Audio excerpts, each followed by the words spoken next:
ভারতের একটি অনুষ্ঠানে এক কিশোরের ঠোঁটে চুম্বনের পর জিহ্বা বের করে দিয়ে চুষে দিতে পারবে কিনা জানতে চান তিব্বতের আধ্যাত্মিক নেতা দালাই লামা।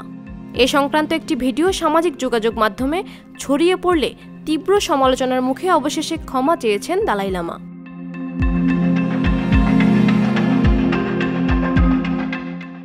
এর আগে গত ফেব্রুয়ারিতে ধর্মশালায় M3M ফাউন্ডেশন দক্ষতা প্রশিক্ষণ কর্মসূচির আয়োজন করে। ওই কর্মসূচিতে প্রায় শতাধিক শিক্ষার্থী অংশগ্রহণ করেন। সেখানেই ওই ঘটনাটি ঘটে বলে ধারণা করা হচ্ছে।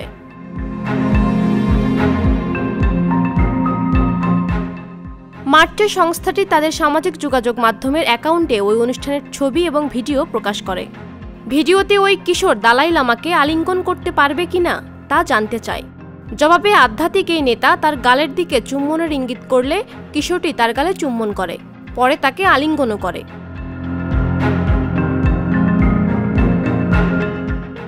এ সময় কিশোরের হাত ধরে নিজের ঠোঁট নড়াচড়া করে ঠোঁটেও চুম্বন করতে বলেন তিনি। এরপর ওই কিশোরের কপালের কাছে নিজের কপাল এগিয়ে নিয়ে জিহ্বা বের করে জিহ্বা চুষে দিতে বলেন এই আধ্যাত্মিক নেতা।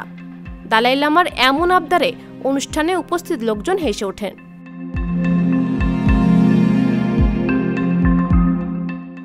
সামাজিক যোগাযোগ মাধ্যমে ওই ফুটেজ প্রকাশিত হওয়ার পর শুরু হয় ব্যাপক সমালোচনা। নেটিজেনরা কিশোরের প্রতি দালাই লামার এমন আচরণকে অসঙ্গত এবং বিরক্তিকর বলে মন্তব্য করেন।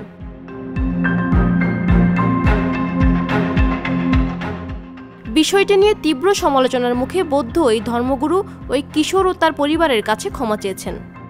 তার দপ্তর থেকে দেওয়া এক বিবৃতিতে বলা হয়, দালাই লামার কথায় আঘাত লাগতে পারে এমন সম্ভাবনা থেকে কিশোর ও তার পরিবারের কাছে ক্ষমা চেয়েছেন তিনি। বিবৃতিতে আরও বলা হয়, সাক্ষাতের সময় তিনি সরল মনে ও কৌতুক করে লোকজনের সঙ্গে দুষ্টুমি করে থাকেন, এমনকি সেটা প্রকাশ্যে এবং ক্যামেরার সামনেও। এই ঘটনায় তিনি দুঃখ প্রকাশ করেছেন।